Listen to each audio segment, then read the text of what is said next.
Bienvenue. Aujourd'hui, on aborde un sujet qui intrigue et déroute souvent, la sexualité au Japon. Hmm, On a cette image d'un pays, ultra moderne, très discipliné socialement, c'est vrai. mais dans la culture populaire, enfin des mangas aux jeux vidéo, expose une sexualité qui, vue d'ici, peut sembler assez, déconcertante.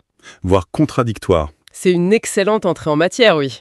Cette contradiction apparente, elle est vraiment au cœur de ce qu'on va essayer d'explorer. D'accord. L'objectif, c'est important de le dire, c'est pas de juger ou d'exotiser, c'est plutôt de tenter de comprendre des rouages, les mécanismes complexes entre la psyché individuelle, le poids énorme de la pression sociale japonaise, Oui. et puis les formes que prend l'expression du désir dans ce contexte si particulier. Et pour cette analyse, alors on se base sur quoi? On s'appuie sur un ensemble de sources, notamment des observations cliniques et aussi socioculturelles, qui sont compilées dans le document Sexualité japonaise, désir, répression et psychologie. D'accord. Donc notre mission, si on peut dire, c'est de dépasser les clichés. Essayer de comprendre comment des désirs, peut-être bridés par la culture, trouvent des chemins d'expression parfois inattendus. Exactement, Et surtout, décrypter ce que ça nous dit, psychologiquement parlant. c'est ça. C'est une exploration qui me semble nécessaire parce que derrière les apparences se jouent des dynamiques humaines très profondes. Alors, commençons par ce qui semble être un pilier, cette fameuse pression sociale. Mhm. On parle souvent du wa, cette importance capitale de l'harmonie collective, la discrétion, ne pas faire de vagues. Comment ça façonne l'expression de la sexualité, concrètement au quotidien ? Cette quête d'harmonie, cette primauté du groupe sur l'individu, ça a un impact direct. Et majeur. Oui, ça conduit à une forte intériorisation des normes sociales. Concrètement, qu'est-ce que ça veut dire? Ça signifie que beaucoup d'impulsions, de désirs, de fantasmes, même juste des expressions affectives spontanées qui pourraient perturber l'ordre social ou l'image publique, Oui. sont contenues, voire activement repoussées hors de la conscience. C'est ce qu'on appelle le refoulement. Le refoulement, d'accord. Donc on ne parle pas juste de gêne ou de politesse là. C'est un mécanisme psychologique plus profond, où on pousse ses désirs hors de sa propre pensée consciente. Précisément. Ce n'est pas simplement ne pas en parler en public, c'est souvent lutter intérieurement contre ses pensées ou désirs pour maintenir une façade qui soit conforme. D'accord. Et ce refoulement, attention, il n'est pas sans conséquences. Ces désirs, ils ne s'évaporent pas comme ça. Ils cherchent d'autres issues. Et quelle forme prennent ces issues alors ? Qu'est-ce que ça génère sur le plan psychologique de devoir constamment contenir une partie de soi ? Alors les observations cliniques, celles décrites dans nos sources, elles pointent vers plusieurs manifestations. Parfois, l'énergie qui est contenue, elle va se fixer sur des pensées obsessionnelles, souvent à caractère sexuel d'ailleurs. D'autres fois, elle va se canaliser dans des comportements très ritualisés, presque compulsifs, Ah oui. comme une tentative, en fait, de maîtriser une tension interne. Et très fréquemment, elle trouve refuge dans des expressions alternatives, celles qui évitent le contact direct et le jugement social. C'est-à-dire ? L'immersion dans les mondes numériques, les univers virtuels, ou alors l'identification très intense aux fantasmes qui sont véhiculés par la culture populaire. Ce qui est frappant, c'est que ça semble aller au-delà d'une simple préférence pour le virtuel. Les sources parlent d'un lien fort avec l'anxiété sociale, la peur du rejet. Tout à fait. Ce n'est pas juste une question de timidité, là. La pression à la conformité et la peur de perdre la face, le mantsou, sont tellement fortes que la sexualité elle-même, l'intimité réelle, peut être perçue comme intrinsèquement dangereuse. Dangereuse et... Oui, dangereuse parce qu'elle expose à la vulnérabilité, au risque de jugement, au potentiel de conflit ou de honte. Du coup, la retenue devient plus qu'une norme sociale, c'est une stratégie de protection individuelle contre une anxiété qui peut être parfois paralysante. On imagine alors ces jeunes adultes, décrits dans les sources, qui se sentent comme émotionnellement figés, incapables d'initier des relations, C'est ça. et qui trouvent une forme de compensation ou d'exutoire dans ces univers fictionnels où les règles sont différentes, où le risque est maîtrisé. C'est un mécanisme d'adaptation très courant. L'imaginaire, ça offre un espace de sécurité. Et cette quête de sécurité, elle nous conduit tout droit à un phénomène très visible de l'extérieur. Lequel ? La prévalence des paraphilies et du fétichisme dans la culture populaire japonaise. Ah oui, le fameux catalogue. Les uniformes d'écolières, les costumes de soubrette, le cosplay érotisé, et même des fétiches plus pointus, comme les pieds ou les objets. Mhm. C'est tellement présent dans les mangas, les animes, les jeux, Comment on peut analyser ça sans tomber dans le jugement facile? Alors, d'un point de vue psychodynamique, comme l'analysent les sources, ces paraphilies, on peut les comprendre comme des sortes de dispositifs de sécurité pour le désir. Des dispositifs de sécurité. Oui, elles permettent d'explorer l'excitation, d'atteindre une forme de satisfaction, mais en court-circuitant le risque qui est associé à l'interaction humaine directe. Le fétiche, que ce soit l'uniforme, l'objet, la partie du corps, il devient un point d'ancrage stable, prévisible pour le désir. Un partenaire qui ne juge pas, qui ne rejette pas, et sur lequel on peut projeter ses fantasmes en toute sécurité finalement. Donc ce qui peut apparaître comme une transgression serait en fait une recherche de sécurité.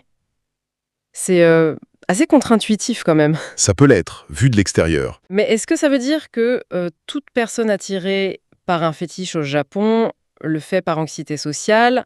Ça ne peut pas être aussi une simple préférence érotique, comme partout ailleurs? Excellente question. Et la nuance est absolument cruciale. Bien sûr, il peut s'agir de préférences érotiques personnelles, sans aucun lien direct avec une anxiété pathologique. Évidemment. D'accord. Cependant, ce que les analystes soulignent, c'est que l'intensité de l'investissement dans ces paraphilies, ou leur caractère parfois exclusif, ça peut être un indicateur de difficultés sous-jacentes. Ah. Des expériences de rejet antérieures, voire des traumatismes non résolus. Le fétiche, dans ce cas-là, n'est plus seulement une source de plaisir. Il devient aussi un outil pour réguler ses émotions, pour reprendre un sentiment de contrôle face à une vulnérabilité perçue comme insupportable. Je vois. Donc, on ne peut pas simplement étiqueter ça comme une particularité culturelle. Il peut y avoir des enjeux psychologiques individuels très forts qui s'expriment à travers ces tendances culturelles. Exactement. Et cette recherche de contrôle, de distance sécuritaire, elle se manifeste aussi sous d'autres formes, comme le soulignent nos sources d'ailleurs, notamment à travers la récurrence du thème du voyeurisme. Oui. Et des fantasmes de pouvoir ou de soumission. Oui, l'idée d'observer sans être vu ou les scénarios de domination fantasmée. Comment ces thèmes s'inscrivent dans cette logique, alors? L'interprétation psychologique qui en est faite, c'est celle d'une forme de gratification sexuelle et émotionnelle à distance. Que ce soit en observant secrètement ou en imaginant une dynamique de contrôle total, l'individu peut ressentir une excitation intense tout en restant protégé. Il n'y a pas d'implication directe, pas de risque d'être jugé, rejeté, ou de devoir gérer la complexité imprévisible d'une vraie relation. D'accord. C'est là qu'intervient ce mécanisme de déplacement de l'anxiété. L'énergie nerveuse qui est liée à la peur de l'interaction sociale est, en quelque sorte, convertie et canalisée en excitation sexuelle, mais dans un cadre maîtrisé et sans danger réel. Et cette construction de fantasme peut devenir très envahissante, j'imagine, au point de remplacer la réalité? Absolument. Les sources indiquent que ça peut aller bien au-delà d'un simple fantasme passager. Chez certaines personnes, ça peut mener à la construction de scénarios mentaux extrêmement élaborés, répétitifs, avec des rituels internes très précis. Ah oui. Oui. Et ces constructions psychiques complexes finissent par occuper une place centrale. Elles peuvent se substituer, au moins partiellement, à la recherche d'interactions réelles. D'accord. Et elles remplissent alors une fonction essentielle de régulation émotionnelle. Elles permettent de gérer des affects intenses, la colère, la tristesse, la peur, qui seraient autrement difficiles à contenir. Ou bien de rejouer symboliquement des expériences passées douloureuses, notamment des traumatismes, pour tenter d'en reprendre la maîtrise. Vous parlez de trauma. Justement, une partie des analyses cliniques citées dans nos sources établit un lien plus direct entre certaines expressions sexuelles jugées, extrêmes ou compulsives, et des expériences traumatiques vécues souvent dans l'enfance. Effectivement, ça c'est un point clinique important. Des études rapportées dans nos documents suggèrent une corrélation entre certains comportements sexuels compulsifs, certaines paraphilies très spécifiques et envahissantes, Oui. et des antécédents de traumatisme, comme l'abus sexuel ou physique, l'humiliation répétée ou une négligence émotionnelle sévère durant les périodes critiques du développement. Comment s'articule ce lien? Pourquoi la sexualité deviendrait-elle le réceptacle de ces traumatismes? Alors, dans un contexte culturel comme le Japon, où l'expression directe de la souffrance psychique, de la colère, de la vulnérabilité est fortement découragée. Oui, au profit de la maîtrise de soi. Voilà, au profit de la maîtrise de soi, de la préservation de l'harmonie, les blessures traumatiques peinent à trouver une voie d'expression et de résolution qui soit acceptable. Du coup, la sexualité, par sa nature même, chargée d'émotions intenses, liées au corps, à l'intimité, peut devenir, inconsciemment, un canal d'évacuation pour cette souffrance inexprimée. Je vois. Les compulsions, Répéter un acte, les fétiches surinvestis, se raccrocher à un objet sécurisant, ou les rituels fantasmatiques, reprendre le contrôle dans un scénario imaginaire.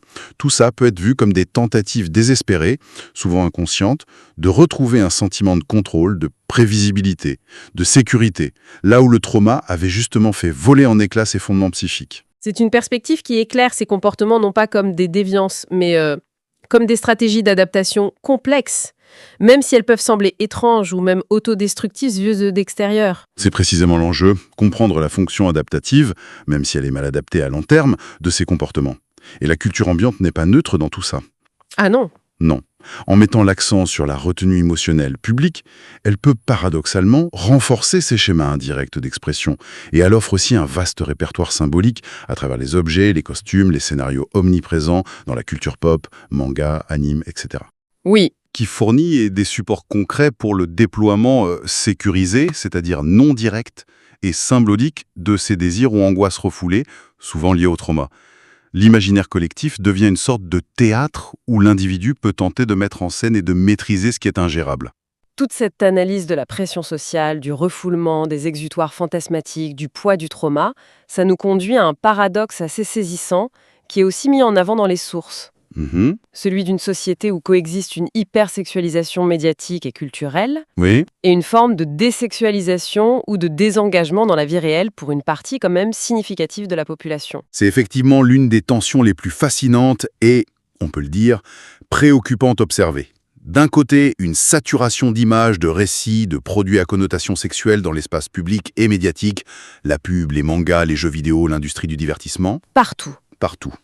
Et de l'autre, des enquêtes, des statistiques qui montrent un désintérêt croissant pour les relations sexuelles et amoureuses réelles, particulièrement chez les jeunes adultes. On parle même du Sexu Shinai Shokogun, traduit par syndrome du célibat, ou plus littéralement syndrome de ceux qui n'ont pas de relations sexuelles. Comment on explique ce grand écart apparent, voir autant de sexe représenté partout et en avoir moins dans la vraie vie? Ça semble bizarre. Les analyses pointent vers une convergence de facteurs. Il y a, bien sûr, les éléments socio-économiques. La pression au travail qui est écrasante, le manque de temps, d'énergie, l'instabilité économique qui rend difficile de fonder une famille. Les classiques, en quelque sorte. Voilà. Il y a la pression sociale et l'anxiété de performance, dont on a déjà parlé, qui rendent l'approche de l'autre très intimidante. Mais un facteur psychologique clé, qui est exacerbé par la technologie, semble être l'omniprésence de ces fantasmes médiatisés et numériques. Ah! Ces fantasmes sont parfaits, toujours disponibles, excitants, sans risque, parfaitement contrôlables. Face à ça, l'intimité réelle, avec ses imperfections, ses négociations, ses malentendus possibles, sa nécessaire vulnérabilité... Oui, la vraie vie, quoi. La vraie vie. Eh bien, elle peut paraître beaucoup moins attrayante, plus compliquée, voire angoissante. Donc, la facilité et la sécurité de l'imaginaire numérique pourraient en quelque sorte éroder le désir ou le courage d'affronter la complexité du réel. La barre est placée trop haut par le fantasme. C'est une hypothèse forte qui est avancée dans les sources, oui. On peut parler d'un conflit croissant entre la sexualité imaginée, qui est idéalisée, sans effort, sans risque, et la sexualité vécue. Celle qui demande des compétences sociales, de la confiance en soi, la capacité à gérer l'incertitude et le potentiel rejet. Pour des individus qui sont déjà fragilisés par l'anxiété sociale ou des expériences négatives, le refuge dans l'imaginaire maîtrisé devient une option de plus en plus tentante, parfois au détriment de l'engagement dans le réel. Et j'imagine que cette dissonance entre un imaginaire très riche et une réalité affective ou sexuelle pauvre, ce n'est pas sans conséquences pour les individus. Les conséquences peuvent être lourdes, oui. Au-delà de la frustration sexuelle pure, on observe une augmentation de l'anxiété liée à l'intimité, un sentiment de décalage par rapport aux normes perçues, une solitude profonde, voire des états dépressifs liés à ce sentiment de déconnexion émotionnelle. Le refuge peut finir par isoler complètement. C'est une image beaucoup plus complexe et nuancée que les stéréotypes habituels qu'on peut avoir. Si on devait synthétiser les points clés de cette exploration, qu'est-ce qu'il faudrait retenir principalement ?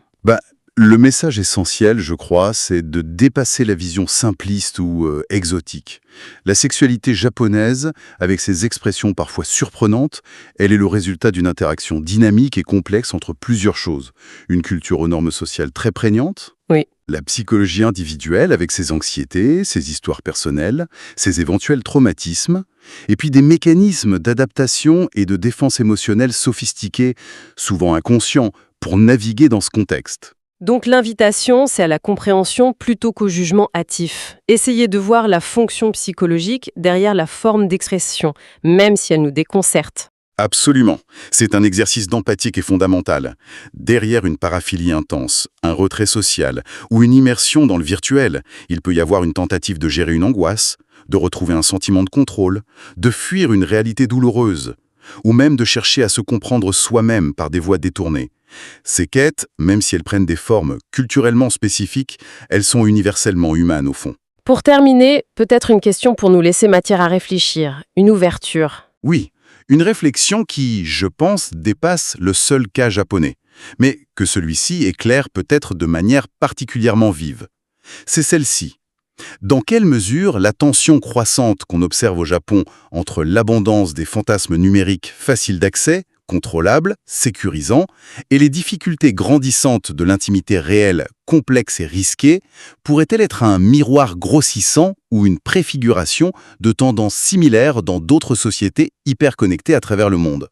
Le virtuel est-il en train de redéfinir notre rapport au désir et à l'autre, partout? Question vertigineuse, qui ouvre de larges perspectives, en effet.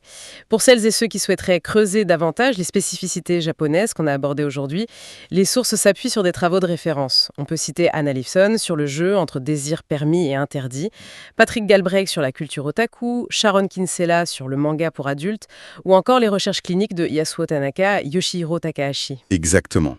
Des pistes pour continuer l'exploration. Tout à fait. Le sujet est loin, très loin d'être épuisé.